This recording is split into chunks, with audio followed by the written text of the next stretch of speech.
I'm sure all of you have seen the run up SmileCoin has had over the past week, several days.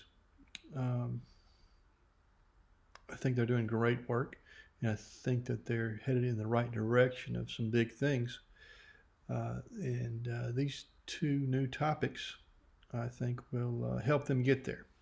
So let's look at the tiny chart real quick. Um, been making some moves. Right now, they are trending down on the day, um, but they have been up. Let's switch this to USDC, get a dollar for dollar. So they're right at that 95, 94 cents a coin right now. I'm loving the new updates to tinychart.org. It's been great. But the two topics that I want to talk about today are right here, the clawback and the freeze. So they've got these as alerts on TinyChart. So what does it mean? Freeze. Freeze address enables, this allows the asset creator to stop transactions for particular accounts. So in effect, not close, but freeze accounts on the network. And then secondly, you have a clawback is enabled. Clawback address is enabled. This allows the asset creator to take back funds from other accounts.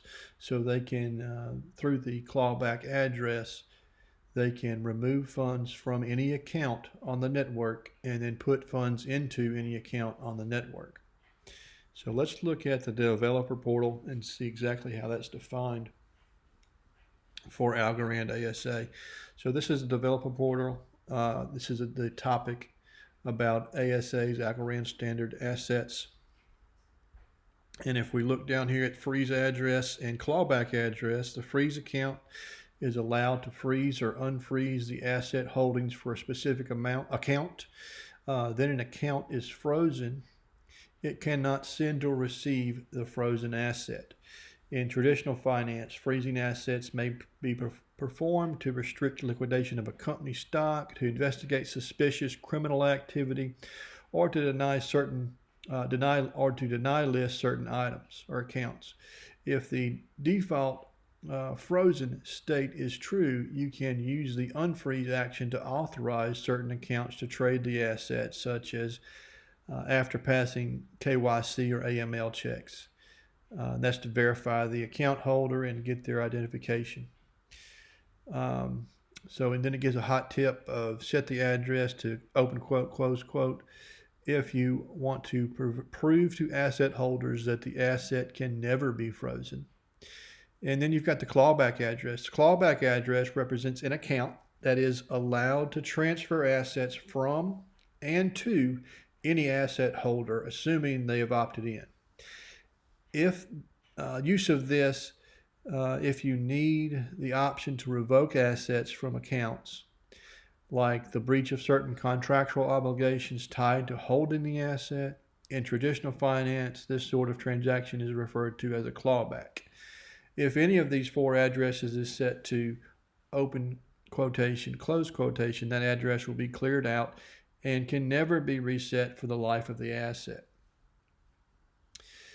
This will also effectively disable the feature of that address. For example, setting the freeze address to open quote, close quote will prevent the asset from ever being frozen. So obviously the developer portal is giving instructions on how to keep these things from happening.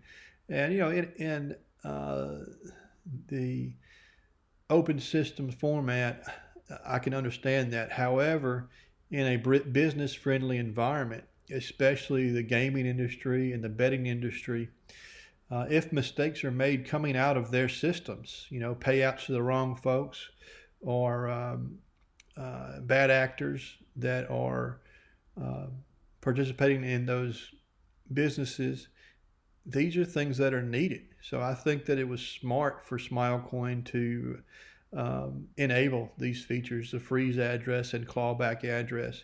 Does it expose them to some risk that if they had these disabled, they wouldn't have? Yes. However, I think in the business setting, having these available is a good thing. And there's a reason that Algorand made these available for the developers. Many reasons. Just a few is incorrect payouts, bad actors, um, government ID'd individuals where freezing assets might need to happen, and all of those enable businesses to act as they have been acting, but also step into this system of blockchain and ASAs on the Algorand system. So all in all, I think this is a great that SmileCoin has taken these steps. But I do want folks to read up and see what they are and make your own decision. This is not financial advice, entertainment purposes only. Wish you all the best week and see you again back here on AlgoRamps.